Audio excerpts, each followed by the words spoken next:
नमस्कार, स्वागत है आप सभी का तेजस कोचिंग सेंटर में। मैं अंकिता। आज मैं आपको साइंस सब्जेक्ट के बारे में बताऊंगी। साइंस सब्जेक्ट में आज हमारा टॉपिक है न्यूट्रिएंट्स। न्यूट्रिएंट्स सबसे पहले हम देखते हैं कि जो न्यूट्रिएंट्स हैं वो क्या होते हैं, जो आज हमने पढ़ना है इसमें कैसे होते हैं और किस प्रकार से वो हमारे लिए ज़रूरी होते हैं। तो जैसे कि मैंने आपको बताया कि न्यूट्रिएंट्स जो है वो, जैसे कि आपको बताती हूँ कि nutrients carbohydrates, protein, vitamins, minerals, fats, ये जो है ये सभी न्यूट्रिएंट्स हैं। अब जो ये न्यूट्रिएंट्स है ये कहाँ पर पाए जाते हैं? ये हमारे भोजन में पाए जाते हैं।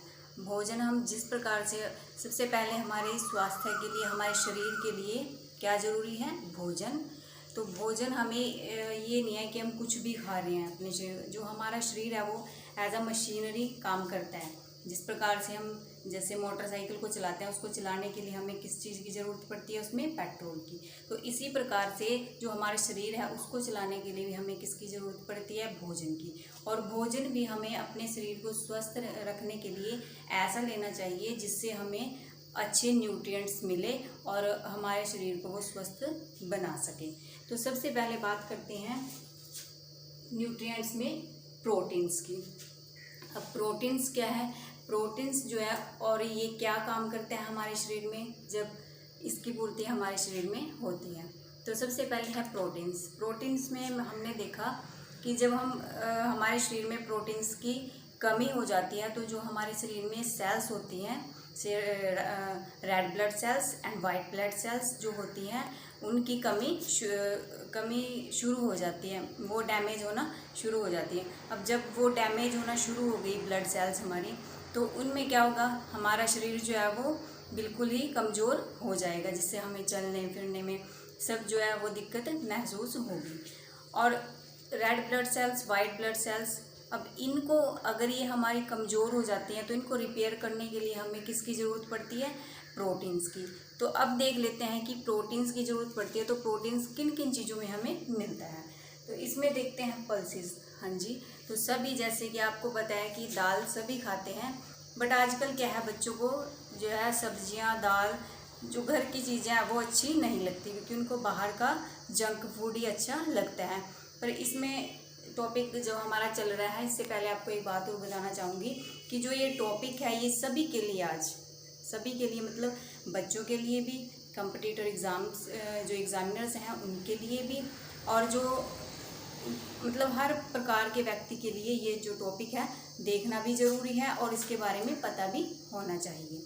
तो सबसे पहले जैसे मैंने आपको बताया कि बच्चों को जो है घर का खाना जो है पसंद नहीं होता, और कई बार हम क्या करते हैं उनको, कि हमारे बच्चे हैं कि चलो वो रो रहे हैं उस चीज़ के लिए, उसको दिलवा देते हैं, लेकिन हमें कभी भी बच्चों की जिद पर नहीं जाना चाहिए। जो उनके लिए ज़रूरी है, पौष्टिक है, अच्छा है, वही हमें उन्हें देना चाहिए। ये नहीं कि बच्चों ने बाहर ही कुछ भी चीज़ मंगाई और डेली हम उसको बुलाकर दे रहे हैं, तो इससे तो हम अपने बच्चे की सेहत को ख़राब कर रहे हैं। तो ये हमारा प्यार नहीं हो हमारे बच्चे के लिए, हम जो है उसकी सेहत के साथ क्या कर रहे हैं? उसके साथ खिलवाड़ कर रहे हैं। तो सबसे पहले बताया मैंने आपको प्रोटीन। तो प्रोटीन में क्या बताया? पल्सेस, दालें, एग, अंडा। कई बार ऐसा है कि जो वेजिटेरियन है वो एग नहीं भी खाते, तो पल्सेस जो भी अनाज है, दालें हमारे पास, उनसे हमें प्रोटीन भरपूर मात्रा में मिल जाता है, जिससे हमें ज़रूरत भी नहीं पड़ती कि हम कोई नॉनवेज खाना खाएं।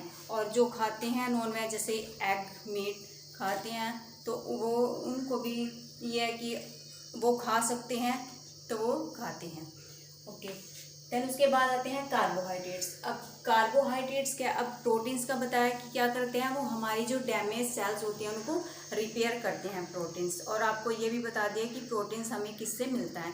सेकंड है इसका कार्बोहाइड्रेट्स। कार्बोहाइड्रेट्स जब भी हम किसी भी फॉर्म में लेते हैं तो उससे हमें क्या मिलता है? कार्बोहाइड्रेट से वो हमारी जो बॉडी है उसको एनर्जी देता है। एनर्जी, जैसे कि हमने खाना खाया, कोई जूस पिया, फ्रूट खाया, उसको खाने से तुरंत ही क्या हुआ, हमें जैसे हमें भूख लग रही है तो उसको खाने से उसकी तभी हमें उसकी एनर्जी मिल जाती है। तो ये होता है हमारे पास कार्बोहाइड्रेट्स, जिससे हमें खाने से एनर्जी मिलती है। अब जो कार्बोहाइड्रेट्स है वो भी किस किस में पाया जाता है? फ्रूट्स में, वेजिटेबल्स में, कि उसमें जो अनाज होते हैं, तो इसलिए सबसे ज़्यादा यही बोला जाता है कि बच्चों को वेजिटेबल्स खिलाओ, फ्रूट्स खिलाओ, ठीक है। और घर पे जो भी हम बनाते हैं अनाज, रोटी बनाते हैं, वो बच्चों को खिलाना चाहिए, जिससे उन्हें पौष्टिक भोजन मिल सके और वो स्वस्थ रह सके। तो सेकंड हो गया इसका कार्बोहाइड्रेट्स। थर्ड पर आते हैं हम फैट्स। अब जो फैट्स है, हमारा फैट्स जो है उसको हम हमारा जो शरीर है उसको स्टोर कर सकता है। फैट्स को, फैट्स एक जो है हमारे शरीर में, ये सॉल्यूबल न्यूट्रिएंट्स नहीं है हमारे शरीर में, जल्दी से घुलनशील नहीं है, तो इसको स्टोर करके रख सकते हैं हम अपने शरीर में, ताकि इसको साथ में फिर एब्जॉर्ब होता जाए। तो इसका जो हमें मिलता है, ये इसका काम क्या है, जो फैट्स का क्या काम है इसका, हमारे शरीर को वार्म करना। और ये कहाँ पर पाया जाता है, ऑयल, जितने भी ऑयली प्रोडक्ट्स हैं, घी, बटर, इन सारी चीज़ों में जो है हमें फैट्स मिलता है। आगे देखते हैं इसमें विटामिन। अब विटामिन के बारे में तो आप सभी ने सुना होगा कि विटामिन, जैसे कि विटामिन सुन लिया आपने, विटामिन डी किससे मिलता है हमें, विटामिन डी, उससे होता क्या है। वैसे तो विटामिन बहुत सारे हैं, और इसके लिए मैं स्पेशल एक वीडियो भी बनाऊंगी आपके लिए, जिससे आपको सारे विटामिन के बारे में पता चल सके कि विटामिन क्या होते हैं और कौन कौन से विटामिन हमारे शरीर में भरपूर मात्रा में होने चाहिए और वो किस किस से हमें मिलते हैं। तो अभी देखते हैं इसके बारे में कि विटामिन जो है वो क्या होते हैं और कैसे हमें उनको लेना चाहिए। विटामिन हमारे शरीर के लिए बहुत ही ज़रूरी होते हैं। जैसे कुछ विटामिन हो गए, vitamin A, vitamin B, vitamin C and vitamin D. तो विटामिन जो ए है हमारे शरीर में, जब भी उसकी डेफिशिएंसी हो जाती है तो उससे क्या होता है, हमारा शरीर कमी को महसूस करता है। और कौन सी कमी हो जाती है उससे, इसको हम बोलते हैं नाइट ब्लाइंडनेस, रतौंधी। नाइट ब्लाइंडनेस का मतलब है कि जब शाम होने लगती है, रात को, हमें उससे दिखना जो है वो या तो कम हो जाता है, या कई बार ऐसा होता है कि उससे दिखना बंद हो जाता है रात के टाइम।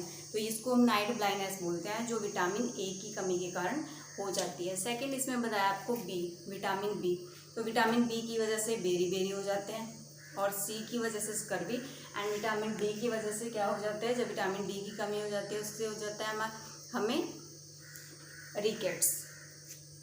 ओके, तो हमें विटामिन को कैसे, इसको हम अपने शरीर में लेकर आएँ, और क्या ऐसी चीज़ें हैं जो हम इनको खाने से अपने शरीर में इनकी पूर्ति को पूरा कर सकते हैं। तो जैसे कि मैंने अभी तक आपको बताया कि मेन क्या है हमारे न्यूट्रिएंट्स के लिए, फ्रूट्स एंड वेजिटेबल्स। जब हम उनको ज़्यादा से ज़्यादा खाते हैं, एक बैलेंस डाइट में लेते हैं, तो क्या होता है, हमारे न्यूट्रिएंट्स शरीर में पूरे हो जाते हैं। उसके बाद बात करते हैं हम मिनरल्स की। अब मिनरल्स जो होते हैं उनको हमें ज़्यादा क्वांटिटी में नहीं लेना होता है, उनकी एक स्मॉल क्वांटिटी हमारे लिए इनफ होती है, जो हमारे शरीर को वो हेल्दी रख सके। ऐसे कि मिल्क हो गया, ठीक है। तो फ्रूट्स, वेजिटेबल, इनको हमें एक, ये नहीं कि अगर फ्रूट्स खा रहे हैं तो फ्रूट्स ही खा रहे हैं, मतलब जो भी हम डाइट लेते हैं उसको एक बैलेंस डाइट में हमें रखना चाहिए। उसके बाद हो गया हमारे पास ये मिनरल्स। तो मिनरल्स भी किससे मिलते हैं हमें, मिल्क, वेजिटेबल एंड फ्रूट्स।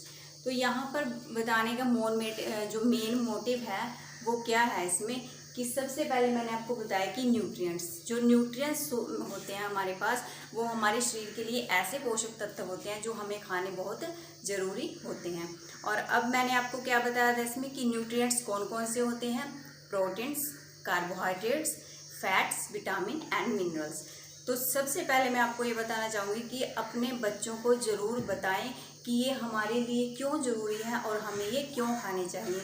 ज़्यादा से ज़्यादा उनको बताएं, और हो सके तो उनको एग्जाम्पल देकर बताएं कि हमें ये क्यों खाने चाहिए और जंक फूड से क्यों दूर रहना चाहिए। ओके, तो अब मैंने आपको बता दिया कि proteins, carbohydrates, fats, vitamin, minerals, तो ये सब चीज़ें हमने अपनी डाइट में शामिल की। अब एक होता है बैलेंस डाइट। बैलेंस डाइट क्या होता है, जब भी हम किसी चीज़ को एक सफिशिएंट क्वांटिटी में लेते हैं उसको हम कहते हैं बैलेंस डाइट। मीन्स जब भी आपने कुछ भी आप लेते हैं, जैसे आप लंच कर रहे हो, ब्रेकफास्ट कर रहे हो या डिनर कर रहे हो, तो तब आप क्या करते हो, उसमें रोटी भी रखते हो अपनी प्लेट में, सब्जी रखते हो, दही, चावल, तो ये थोड़ी थोड़ी क्वांटिटी में आप सारी चीज़ें रखते हो, जिससे आपको ये सारे जो न्यूट्रिएंट्स हैं आसानी से मिल सके और आपकी जो बॉडी है वो हेल्थी रह सके। तो आशा करती हूँ आपको ये वीडियो पसंद आई होगी और ये वीडियो आप अपने बच्चों को ज़रूर दिखाएं, जिससे वो आपके हाथ से बना हुआ खाना ही खाएं और उनको पता रहे कि हमें बाहर का जंक फूड नहीं खाना चाहिए। और आप इस वीडियो को शेयर भी करें, सब्सक्राइब करें और अब अगर आपको ये पसंद आई हो तो इसके लिए आप कमेंट भी ज़रूर करें। Thank you.